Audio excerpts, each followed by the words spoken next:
Kami siapkan hati kami terbaik untuk mendengarkan Tuhan bicara buat kami, sampaikan isi hatimu supaya kami boleh mengerti apa yang menjadi kehendak Tuhan dalam kehidupan kami. Urapi mulut bibir hambamu, supaya hanya perkataan kebenaran firman Allah yang boleh kami dengarkan dan menjadi pesan yang kuat bagi setiap kami.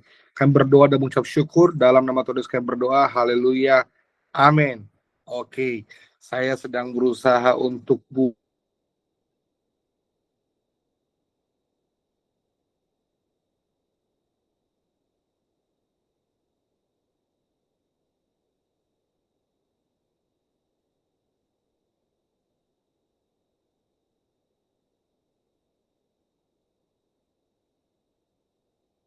Oke, tadi terlempar waktu join pakai device yang lain.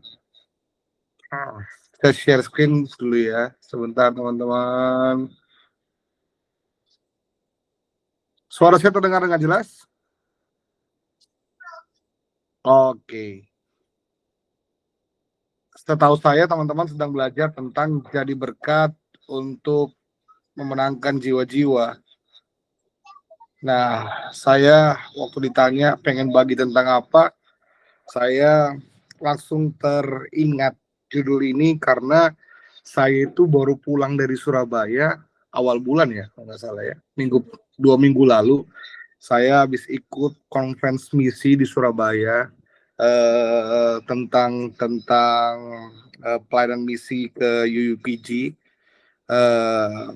kelompok-kelompok yang belum terlayani gitu ya di bangsa-bangsa, dan salah satu sisinya bicara tentang hati Tuhan buat setiap jiwa. Jadi ini masih hot banget, masih pesan yang kuat banget di kepala saya beberapa minggu terakhir ini. Dan waktu Bro Andreas titip tema, saya pikir ini baik untuk kita sama-sama dengarkan. Ya, saya sangat diberkati.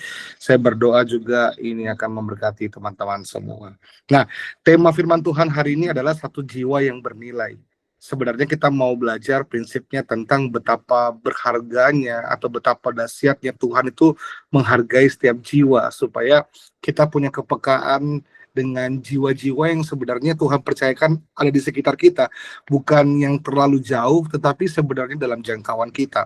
Kita mau belajar betapa hebatnya Tuhan itu menghargai, menilai, dan juga mencintai setiap jiwa yang sebenarnya dipercayakan kepada kita. Nah, saya mau sharing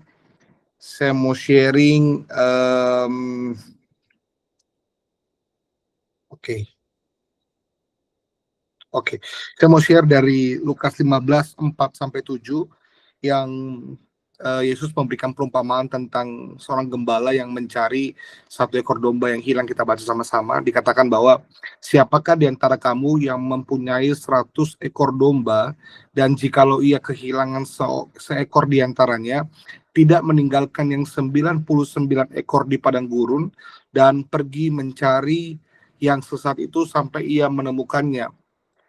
Ya, jadi ini konteksnya tentang Yesus memberikan perumpamaan kalau seorang gembala itu punya 100 ekor domba, ketika yang satu hilang, saking besarnya cintanya gembala itu kepada satu yang hilang itu, maka ia berani meninggalkan yang 99 untuk mencari yang satu itu.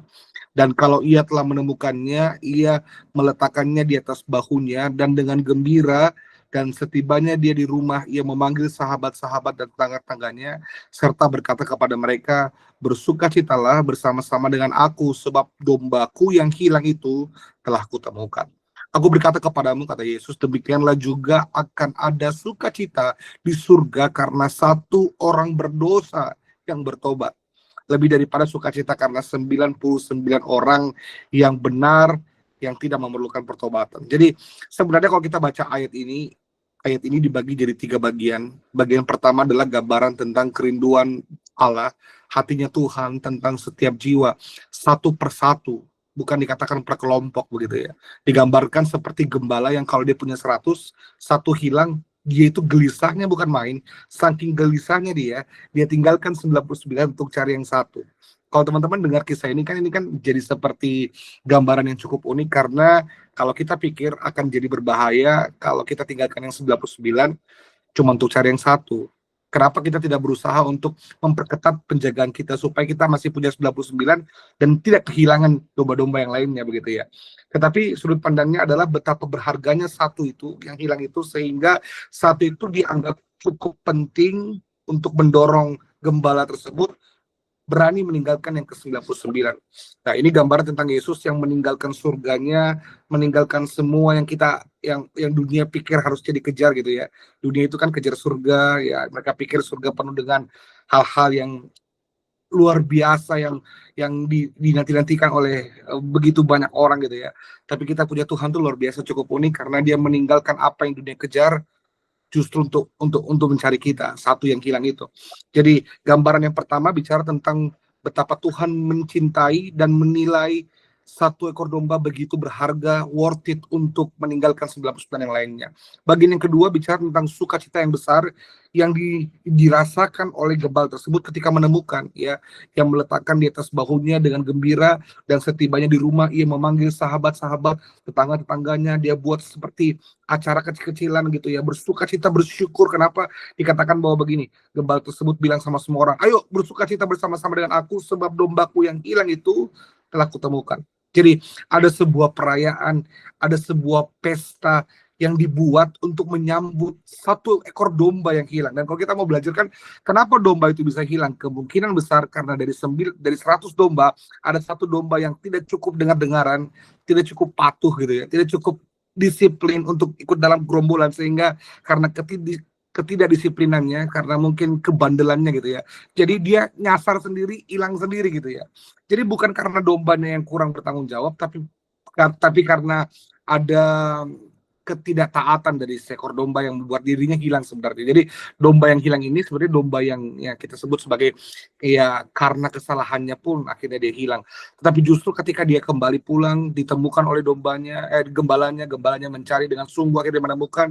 Alkitab catat bahwa ada pesta, ada sambutan yang luar biasa menyambut domba yang hilang itu. Ini gambaran tentang betapa Tuhan tuh mencintai setiap jiwa yang kembali pulang. Setiap jiwa itu dirayakan dengan luar biasa. Ya, siapapun dia, apapun kesalahannya, apapun kebodohan yang mereka buat sehingga mereka terhilang dari belas kasihan atau anugerah Tuhan, Tuhan itu menyambut dengan dahsyat, dengan hebat, dengan cinta yang besar, dirayakan gitu ya, kembalinya pulang. Nah, ini yang penting untuk kita rasakan, bagaimana sukacita yang besar itu seharusnya juga kita bisa rasakan dalam hati kita setiap kali ada yang kembali pulang dari semua kesalahan mereka. Harusnya kita rayakan sama seperti Tuhan merayakan mereka. Dan yang terakhir adalah gambaran tentang surga merayakan apa yang Yesus cintai atau Yesus rayakan. Jadi surga, kita katakan begini, demikianlah juga sukacita di surga karena satu orang berdosa yang bertobat. Jadi betapa dahsyatnya surga itu merayakan setiap jiwa. Jadi dari ayat yang kita baca singkat teman-teman, kita belajar tentang konsep surga menghargai setiap jiwa, setiap pribadi, setiap orang yang sebenarnya kalau kita mau jujur sebenarnya ada banyak di sekitar kita dan dipercayakan kepada kita. Nah, dunia itu mengajari kita tentang konsep sebanyak-banyaknya maka semakin berharga. Kalau kita cuma punya satu mobil, rasanya tidak lebih berharga daripada orang yang punya 5 atau 10 mobil. Kalau kita punya satu rumah, rasanya tidak lebih bernilai daripada orang-orang yang punya 10 atau satu perumahan gitu ya. Konsep dunia itu mengajari kita bahwa melihat segala sesuatu dari jumlah yang banyak. Tetapi surga itu melihat harga dari setiap orang itu begitu bernilai, setiap jiwa begitu berharga. Melihat dalam kacamata yang kecil kepada setiap jiwa, bukan kepada dalam bentuk jumlah yang besar. Nah, kita bisa belajar bagaimana Tuhan itu tidak hanya menghitung angka, tetapi juga menghargai setiap pribadi. Waktu saya baca apa yang kita baca tadi teman-teman dalam Lukas 15 ayat 4-7, kita belajar juga Yesus memperkenalkan dirinya sebagai gembala yang baik, gembala yang mengenal domba-dombanya. Jadi bukan hanya menggembalakan dalam bentuk jumlah 100 ekor, kemudian ketika dia hitung 1, 2, 3, 4, oh kok nggak cukup 100, berarti ada yang hilang. Tidak. Tapi Alkitab berkata bahwa gembala yang baik itu mengenal setiap domba-dombanya. Dia tidak hanya menghitung angka, tetapi dia menghargai setiap pribadi atau setiap domba yang dia miliki. Tuhan tidak hanya menghitung jumlah, tetapi ia mengenal setiap nama. Nah, ini luar biasanya bahwa ternyata setiap orang itu yang punya nama. Ya. Kalau kita tahu orang Kristen nama Angel itu ada 99 juta di bumi ini. Ya, tapi sekalipun namanya sama, ya dikenal sebagai Angel A, Angel B, Angel C, tapi ketika Tuhan menyebut satu nama, dia tahu persis siapa orang yang disebut itu, dia tahu kehidupannya, dia tahu apa yang dialami dan sebagainya. Ya, kalau kita manusia, kita dipercayakan untuk pimpin satu kelompok kecil, kadang kita nama aja kita susah hafal gitu ya, mukanya kok mirip-mirip gitu ya. Tapi Tuhan itu ketika melihat setiap orang, dia tahu persis siapa namanya, dia tahu persis apa yang dia alami, apa yang dia gumuli, dan Tuhan mengenal setiap orang itu secara personal. Nah, betapa dahsyatnya Tuhan kita, luar biasanya Tuhan kita menghargai setiap jiwa. Nah, dari sini kita mau belajar tentang bagaimana kita bisa merasakan hati Allah kepada setiap jiwa yang ada di sekitar kita. Nah, ada satu kisah yang menarik tentang seorang pengusaha kaya raya, saudara, teman-teman, yang mereka itu sepasang suami istri. Uniknya adalah mereka itu punya cincin kayu yang mereka sudah simpan begitu lama dari awal pernikahan mereka. Nah, kemudian cincin kayu itu sebenarnya cincin yang sudah rapuh karena begitu lama. Tapi satu kali waktu mereka sedang makan malam, mereka tidak sengaja, istri dari pengusaha itu tidak sengaja menjatuhkan cincin kayunya, kemudian menggelinding dan kemudian hilang. Malam itu di restoran itu semua orang menjadi heboh. Kenapa? Karena ada sepasang suami istri yang mencari cincin kayu yang jatuh. Ketika ditunjukkan contohnya, gambarnya dan sebagainya, semua waiters di situ, semua pelayan di situ kemudian mulai bertanya-tanya, kenapa kedua pengusaha ini yang kaya raya ini sangat repot dan begitu kelabakan mencari cincin kayu yang sebenarnya kalau dilihat sepertinya harganya tidak begitu mahal. Ya, kalau mereka cukup kaya raya, seharusnya mereka bisa beli cincin kayu yang begitu banyak untuk menggantikannya. Tetapi ternyata waktu diceritakan yang membuat cincin kayu ini bernilai bagi kedua pasangan pengusaha ini adalah bukan hanya tentang harganya yang murah sebenarnya, tetapi karena kisah di baliknya, kenangan di baliknya, makna di balik cincin kayu itu. Mereka memulai usaha mereka dari mereka bukan siapa-siapa. Waktu mereka menikah, pertama kali mereka menikah, mereka tidak sanggup untuk beli cincin dan mereka hanya bisa beli cincin kayu itu. Dan kemudian cincin kayu itu mereka pakai sebagai pengingat betapa dahsyatnya perjuangan cinta mereka sehingga mereka sampai di titik di mana Tuhan memberkati mereka dengan usaha yang luar biasa. Jadi semua orang di tempat itu, di restoran itu tidak bisa mengerti betapa sedihnya kehilangan dialami oleh pasangan suami istri ini, karena mereka hanya menganggap bagi mereka cincin kayu itu adalah cincin yang cukup murah yang bisa dibeli kapan saja untuk menggantikannya. Tetapi yang betul-betul merasakan kehilangan yang dahsyat adalah kedua pasangan suami istri ini yang memiliki cincin itu dan tahu betapa besarnya nilai dan harga, kenangan, makna di balik cincin kayu itu. Nah, seringkali kita hanya bisa menghargai sesuatu ketika kita mengerti perasaan dari pemilik barang tersebut.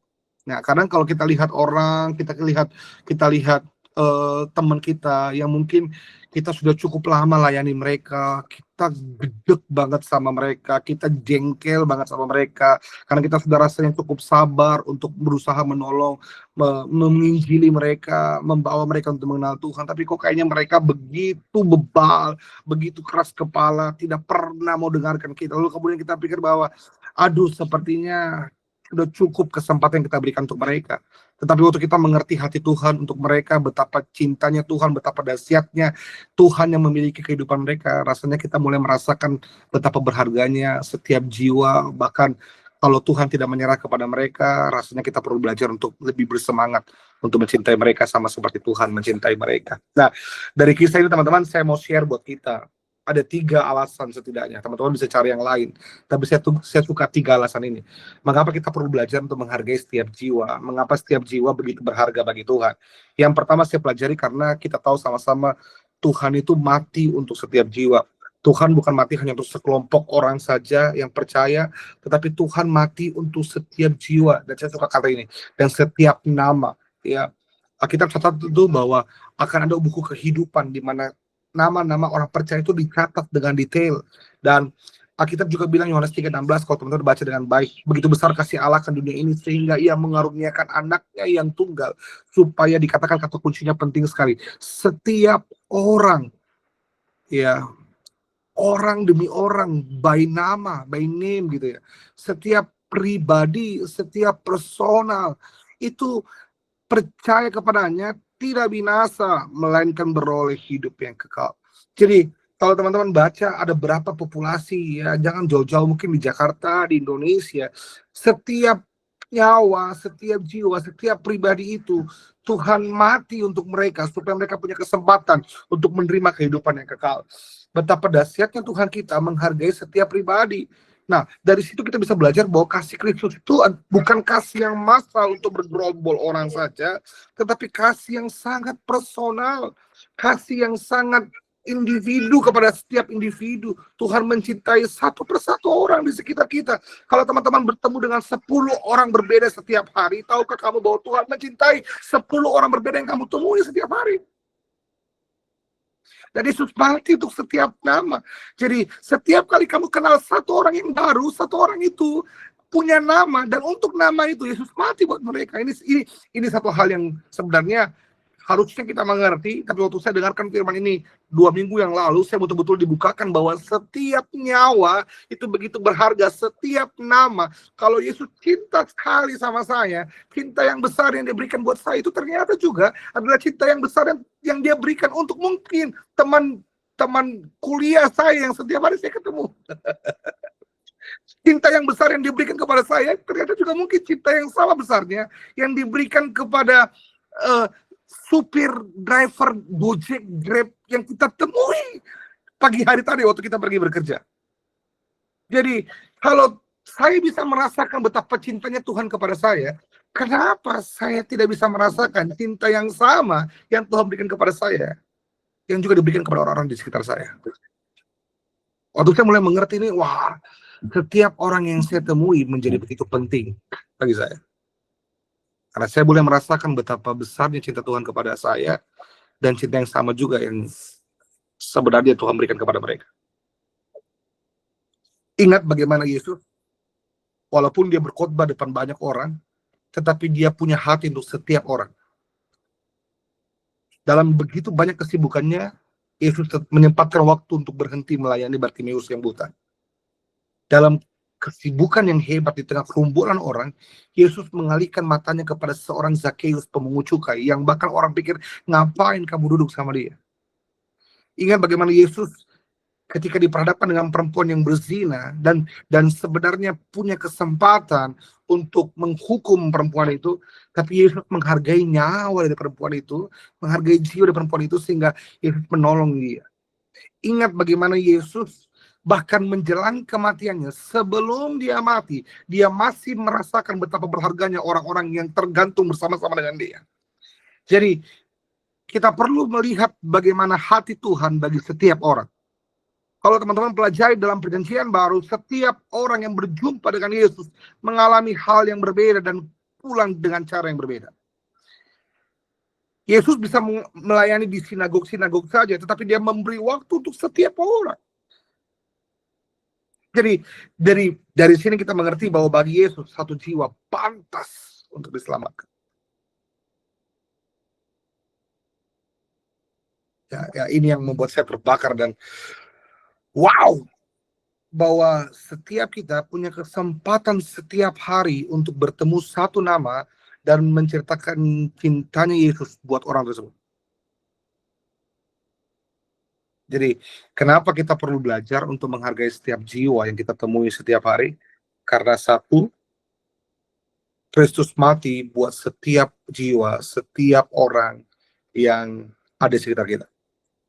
Ini kepekaan yang dahsyat. Waktu saya mendengarkan firman Tuhan ini, saya belajar satu hal yang penting, bahwa jangan-jangan selama ini kita terlalu terbiasa dengan pengorbanan Kristus sampai-sampai kita nggak mengerti betapa mahalnya pengorbanan Kristus untuk kita dan untuk orang-orang di sekitar kita.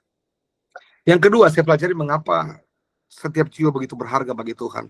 Lihat bagaimana respon surga ketika menerima setiap jiwa. Ya, tadi kita baca di ayat yang ke-7, ada sukacita di surga karena satu orang berdosa yang bertobat. lebih daripada sukacita karena 99 orang benar yang tidak memerlukan pertobatan. Lihat perbandingannya, 1:99. Itu artinya begini, surga tidak terlalu tertarik dengan jumlah gereja, dengan isi jemaat yang banyak.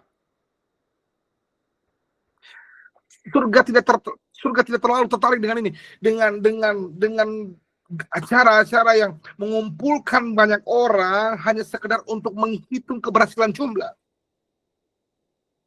Tetapi surga tertarik dengan ini, setiap jiwa yang menerima Yesus karena apa yang kita bawa. Saya bayangkan ini mengubahkan banyak sekali paradigma melayani kita. Saya tahu, saya pun juga dulu berdoa untuk dipercayakan Tuhan melayani sampai ke bangsa-bangsa, melayani di depan begitu banyak orang, berdiri di depan ribuan orang, satu kerinduan yang besar buat saya. Dan bukan hal yang salah, kita rindu dipakai Tuhan dengan dahsyat. Tapi ternyata kita sudah melayani ribuan orang, kalau kita menyadari semua orang yang kita temui setiap hari. Jadi, kalau kita satu hari bisa ketemu 10 orang saja, satu tahun 365 hari kita sudah bisa melayani 3.650 orang setiap hari. Jadi rasanya ketika kita mengerti konsep ini, pelayanan menjadi begitu berharga bukan karena jumlah, tapi karena jiwa. 2 Petrus 3:9. Tuhan tidak lalai menepati janjinya sekalipun ada orang yang menganggapnya sebagai kelalaian, tetapi ia sabar terhadap kamu karena ia menghendaki supaya, perhatikan baik, jangan ada yang binasa. Saya berdoa ayat ini bisa membekas pada hati kita. Ini membawa kita merasakan hati Tuhan. Bisakah kita mengerti? Bisakah kita merasakan bagaimana Tuhan mau supaya tidak ada yang binasa? Itu artinya begini, setiap kali Tuhan bertemu dengan satu orang, Tuhan mau orang itu tidak binasa. Apakah kita bisa merasakan yang sama juga? Semua orang kita temui, gitu ya, di setiap hari kehidupan kita ketemu supir driver Gojek, kita ketemu ibu kantin, kita ketemu OB kita ketemu siapapun yang kita ketemu setiap hari. Sama seperti Tuhan merasakan ini, kita pun juga bisa merasakan bahwa kita mau seperti Tuhan menghendaki supaya tidak ada yang binasa, melainkan supaya semua orang berbalik dan bertobat. Jadi saya berdoa supaya hati Tuhan ini terasa dalam hati kita. Maka kalau kita setelah dalam setengah perjalanan mendengarkan firman ini, kita bisa mengerti bahwa sekecil apapun pelayanan yang memenangkan jiwa berdampak besar menggentarkan surga. Kalau hari ini kita masih melihat pelayanan dari eksistensi, dari yang terlihat besar, kita perlu belajar untuk marinasi dan revitalisasi kita punya pemahaman tentang pelayanan. Saya ingat, saya punya mama pernah cerita begini. Mama saya dulu main di Teluk Gong. Saya nggak terlalu familiar dengan daerah itu, tapi dia ingat dia punya satu anak youth yang dia layani di gereja, jarang sekali pergi ke gereja. Kenapa? Karena dia jualan air tahu kalau hari Sabtu sore, sedangkan youth-nya mereka itu hari Sabtu malam kan. Jadi Sabtu sore dia jualan air tahu, dan kalau ditanya bilang, kenapa kamu nggak datang ibadah youth? Dia selalu jawab begini, soalnya saya sibuk jualan air tahu. Nah, apa yang terjadi, teman-teman? Ya, air tahu nggak tahu ya, susu kacang. Gitu ya. Orang Makassar bilangnya air tahu, kalau orang Jakarta susu kacang. kedelai gitu ya. Jadi singkat cerita, kenapa nggak pernah ikut youth? Karena dia jualan susu kacang setiap Sabtu sore. Nah, apa yang teman-teman tahu apa yang terjadi? Terus kemudian mama saya, karena itu dia waktu itu dia jadi pembina youth, dia kasih tahu sama dia punya anak youth, dan apa yang terjadi setiap Sabtu sore, sorry ya guys, boleh telepon Ferry, sudah ada HP-nya. Setiap Sabtu sore berganti-gantian orang anak youth mereka datang ke toko susu kacang itu cuman untuk beli susu kacang anak itu supaya cepat habis dan kemudian dia bisa siap-siap pergi ibadah. Dilakukan setiap minggu, orang berganti. Jadi hari ini ada yang datang bilang, saya beli 5 susu kacang, saya beli 10 susu kacang, diborong gitu ya. Jadi kerjaan anak youth setiap hari Minggu minum susu kacang. Ganti-gantian, ada yang mau beli udah habis, tapi akhirnya karena begitu, karena cuma beli susu kacang, anak ini kemudian akhirnya punya kesempatan untuk ibadah, dan kemudian dia bisa ikut ibadah aktif, dia terharu dengan semua apa yang teman-temannya lakukan, dan karena itu dia menjadi seorang yang mengasihi Tuhan luar biasa. Dia melayani di gereja, dan hari ini dia melayani di gereja lokal. Kemudian dia menjadi pengusaha yang diberkati Tuhan bersama dengan istri dan anak-anaknya, dan selalu kalau ketemu mama saya, dia nggak pernah lupa dia bisa mencintai Tuhan karena ada orang-orang yang mau beli dia punya susu kacang. Sederhana, beli susu kacang. Nah, itu menjadi memorial banget karena sangat-sangat berkesan, sangat-sangat diingat, karena satu upaya yang sederhana untuk mau memberi kesempatan bagi setiap orang mengenal Yesus dengan benar. Saya nggak tahu teman-teman bagaimana teman-teman melihat pelayanan. Mungkin kita belum punya kesempatan tanda kutip untuk misalnya berkhotbah atau berdiri depan banyak orang.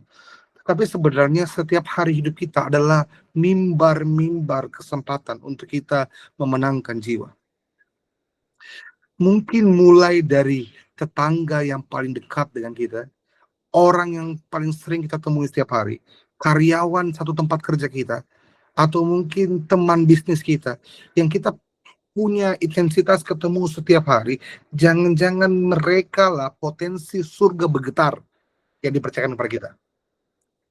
Wow, waktu saya mulai mengerti ini, saya belajar betul-betul untuk melihat setiap orang dengan cara yang berbeda. Saya tidak sangka bahwa setiap hari saya bertemu dengan orang yang berbeda-beda dan kehilangan banyak kesempatan untuk menggetarkan surga.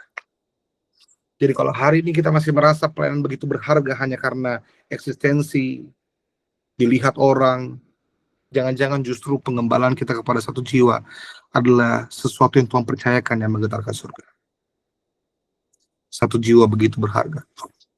Teman-teman bisa mulai mendoakan satu orang siapapun yang kamu temui tiap hari, dan kamu sudah mulai menggetarkan surga. Haleluya. Saya punya cerita. J, tolong dulu yang saya ditelepon-telepon. Sudah sampai nih. Sama Ferry kok. Bilang saya lagi pelayanan. Halo, Bro. Suaraku terdengar? Oke. Ya, saya marah tadi ya. Sekecil apapun pelayanan yang memenangkan jiwa, menggetarkan surga. Oh, oke. Ada satu lagi kesaksian. Di gereja kami ada satu bapak namanya Pak Doli. Walaupun sekarang dia sudah pindah ke Manado, tapi Pak Doli itu sangat terkenal di gereja kami. Kenapa? Karena dia punya ciri khas, dia punya tangan dulu kan dia koki, pernah tergiling apa namanya? Gilingan daging. Jadi jempolnya tuh hilang gitu lah, jarinya cuma tinggal 4. Tapi bukan karena itu dia dikenal sebenarnya. Salah satunya karena itu, jadi sangat-sangat ikonik. Jadinya tinggal 4. Tapi sebagian besar jemaat kami di gereja itu sangat mengasihi beliau, mengingat kebaikan beliau, karena beliau itu di gereja, dia nggak bisa singer, suaranya nggak bagus, badannya postur tubuhnya agak pendek, gitu ya. Lalu saya nggak tahu dia punya banyak talenta yang lainnya. Tapi yang kami ingat adalah beliau itu setiap hari Minggu datang paling pertama sekali di gereja, bahkan lebih pagi daripada orang-orang pastori. Kemudian saya ingat dia pulang paling akhir dari gereja. Untuk ngapain? Tugasnya adalah berdiri depan pintu untuk sambut setiap orang. Walaupun dia bukan tugasnya asar, dia salami orang, dia punya senyuman tuh ciri khas sekali. Dia sapa orang dengan begitu luar biasa. Dan kemudian senyuman Pak Doli itu diingat sama seluruh jemaat. Kemudian dia pulang paling akhir, dia bantu rapikan ruangan, dia sapu, dia bersihkan ruang ibadah, dia atur kursi kembali, kemudian dia meninggalkan gereja. Dan tanpa disadari waktu kami itu mulainya waktu kita bikin ibadah perpisahan sebelum Pak Doli pergi. Dan kemudian semua jemaat mulai mengeluarkan air mata bersaksi bahwa mereka sangat diberkati dengan kehidupan Pak Doli. Sebagian anak-anak muda di gereja kami antusias melayani, selalu diingatkan, ya jadi bercandaan kalau kita mulai capek melayani, udah mulai burn out, udah mulai lemas-lemas gitu ya, mereka selalu ingat, ayo kita nggak boleh kalah sama Pak Doli. Jadi sebenarnya bukan soal besar kecilnya pelayanan yang dipercayakan kepada kita, tapi soal besarnya hati kita untuk setiap jiwa. Itu akan menolong kita untuk bersemangat mengerjakan apapun yang Tuhan percayakan. Yang terakhir, mengapa setiap jiwa begitu berharga? 1, karena Kristus mati untuk setiap jiwa. 2, karena surga bersukacita untuk setiap jiwa. Dan 3, karena setiap jiwa dapat Tuhan pakai untuk memenangkan jiwa lainnya. Kalau teman-teman pelajari, orang-orang yang Tuhan pakai untuk memenangkan kelompok-kelompok yang besar, itu mulai dari orang yang dimenangkan juga. Ya, 1 jiwa yang diselamatkan dapat menjadi saluran keselamatan bagi banyak jiwa lainnya. Teman-teman ingat bagaimana Tuhan memenangkan perempuan Samaria di sumur Yakub. Kemudian Alkitab catat setelah itu dia pulang ke kampungnya. Kemudian dia bikin KKR besar-besaran. Dia cuma bersaksi tentang bagaimana dia ketemu Yesus. Dan akhirnya singkat cerita 1 kampung itu dimenangkan. Kampung Samaria dimenangkan. Dari 1 perempuan yang berjumpa dengan Yesus. Teman-teman ingat bagaimana Rasul Paulus ini seorang penganiaya orang percaya. Yang tugasnya bunuh-bunuh orang percaya.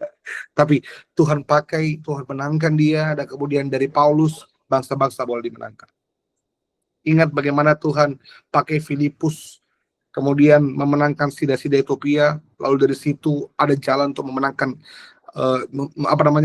pintu masuk Injil ke Afrika. Dari seorang Filipus yang juga dimenangkan. Musa, seorang yang begitu keras hati, membunuh orang Mesir dan segala macam. Ketika Tuhan pulihkan, Tuhan pakai untuk memenangkan bangsa Israel. Esther, Tuhan pakai untuk memenangkan bangsanya. Jadi kita tidak akan pernah tahu siapa Filipus, Paulus, Musa, dan Esther yang kita ketemu setiap hari. Kita nggak pernah sangka kalau ada 1 orang yang bisa kita menangkan untuk kemuliaan Tuhan, dia bisa bawa seluruh anggota keluarganya untuk memuliakan Tuhan. Kita nggak pernah tahu kalau jangan-jangan melalui supir kita yang kita bawa mengenal Yesus, supir kita tuh bisa Tuhan pakai untuk memenangkan 1 kampung. Saya cerita kesaksian dari conference yang saya ikuti di Surabaya itu namanya Finisher. Mereka mengirim orang sampai ke ke Timur Tengah dan sebagainya. Lalu kemudian kita dengarkan kesaksian bagaimana orang-orang itu bisa mengalami Tuhan, berjumpa dengan Tuhan, mengenal Kristus. Lalu kemudian mulai 1 orang yang mengenal Kristus memenangkan 1 keluarga, dari 1 keluarga memenangkan 1 desa, dari 1 desa kemudian memenangkan seluruh orang-orang di sekitar situ. Jadi kemenangan jiwa-jiwa itu dimulai selalu dari 1 orang. Saya berdoa teman-teman bisa menangkap pesan ini supaya kita mengerti, kita bisa paham bahwa Injil untuk dunia itu dimulai dari 1 orang. Dan saya berdoa teman-teman bisa mulai menerapkan dalam kehidupan sehari-hari. Jangan menyerah kepada siapapun yang kita temui setiap hari. Saya sudah selesai. 3 alasan ini cukup untuk kita mulai bisa merasakan detak jantung Tuhan untuk setiap orang yang kita ketemu setiap hari. Jangan hanya sibuk membangun pelayanan tanda kutip yang kesannya ramai tapi tidak memenangkan jiwa. Saya tutup dengan ini. Bagi saya akhirnya setelah saya belajar banyak, ini penting sekali. Saya kutip beberapa pengajaran dari Jeffrey Rahmat juga, bahwa apapun pelayanan yang Tuhan percayakan kepada kita, apapun bentuknya, komsel kah, gereja kah, persekutuan kah, apapun itu, semuanya itu harus cukup besar untuk berdampak, tapi jangan lupa untuk cukup kecil agar peduli. Ya, saya mulai mengotak-atik pikiran saya selama ini. Kalau saya kan jadi gembala youth juga di gereja, kita cuma berpikir bagaimana caranya supaya bikin banyak orang datang di pada youth. Ampuni kita. Bagaimana caranya supaya ini cukup menarik kemudian diketahui banyak orang. Tapi saya mulai berpikir bahwa kalau setiap hari Minggu, setiap hari Sabtu kalau di tempat kami ada 50 orang yang datang, apakah saya cukup bertanggung jawab membawa 50 orang itu sampai kepada Yesus? Atau jangan-jangan saya hanya cukup mampu pegang 10 saja dulu? Bagi saya mungkin lebih baik 10. Tapi 10-10-nya sampai ke surga daripada 100 orang, tapi saya nggak cukup bertanggung jawab sama kehidupan mereka. Nah, saya mulai meluruskan kembali tanggung jawab saya untuk setiap jiwa. Kalau kita hanya berpikir untuk jumlah saja, rasanya kita akhirnya akan tidak bertanggung jawab dengan setiap jiwa yang Tuhan percayakan. Bagaimana kalau kita mulai dari yang kecil dulu? Saya sudah cari judulnya, tapi saya tidak dapat. Ini sudah terakhir sekali.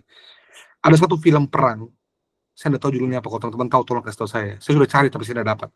Tapi ada 1 bagian, ini filmnya soalnya diputar di conference kemarin. Tapi saya searching pakai ChatGPT nggak dapat juga. Nah, ada satu bagian ketika saya lupa perang dunia pertama kalau tidak salah. Lalu kemudian ada sesi evakuasi, ada satu orang yang bertugas untuk bawa itu mayat-mayat yang masih hidup kembali. Tapi di tengah perang, dia kan repot gimana caranya ya, dia takut juga kalau misalnya dia kena ranjau atau apa segala macam. Tapi yang berkesan dari video klip itu adalah, kalau saya dapat saya putar, kalau tidak teman-teman nanti coba carilah. Kalau ada yang tahu tadi, coba search. Hacksaw Ridge, bro. Itu dia, bro. Saya mesti googling nanti. Dia lari, teman-teman. Itu saya sambil nonton film itu sambil saya menangis. Dia lari ke medan perang, kemudian dia angkat satu orang yang setengah mati, dia gendong di atas kepala, dia sininya baru dia kembali, selamatkan, evakuasi. Dia masuk lari, dia ambil lagi satu, baru dia taruh di pikulnya, dia lari lagi. Pokoknya setiap kali dia evakuasi satu orang, dia berteriak terus di hatinya, satu jiwa lagi itu dia. One more soul gitu ya. Jadi setiap kali dia selamatkan satu orang, walaupun dia begitu takut karena dia lari ke medan perang, tapi dia berusaha yakinkan dirinya bahwa setiap jiwa yang dia gendong, dia diselamatkan itu begitu berharga. Nah, kurang lebih itu yang akhirnya kemudian membakar hati saya, bahwa ternyata setiap hari kita ketemu, ada begitu banyak orang yang sebenarnya punya kesempatan untuk diselamatkan, siapapun itu. Dan semoga ini bisa menggetarkan hati kita untuk mulai menghargai apapun yang Tuhan percayakan hari ini sebagai kesempatan untuk menggetarkan surga. Siapapun kita punya kesempatan untuk menggetarkan surga, memenangkan satu jiwa pun, satu orang siapapun dia, untuk kemuliaan nama Tuhan. Selamat hidup memberkati buat orang-orang sekitar, setiap jiwa begitu berdilai bagi Tuhan. Mari kita berdoa.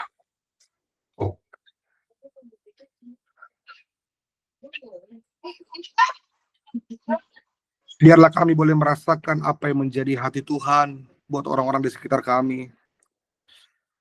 Setelah mendengarkan firman ini, ada yang berubah dari isi kepala kami. Kami mulai melihat dengan cara yang sama seperti Tuhan melihat setiap orang. Biarlah mata kami betul-betul jeli terhadap jiwa, supaya hati kami peka, Roh Kudus bicara kuat dalam hati kami.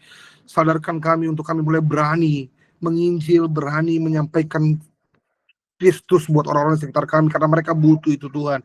Supaya kapanpun kami pergi dalam perjalanan, dalam kesempatan apapun, kami boleh menceritakan Yesus dan menyelamatkan jiwa-jiwa bagi kemuliaan Tuhan. Tolong kami, mampukan kami, kuatkan kami, berkati kami, berilah keberanian di hati kami supaya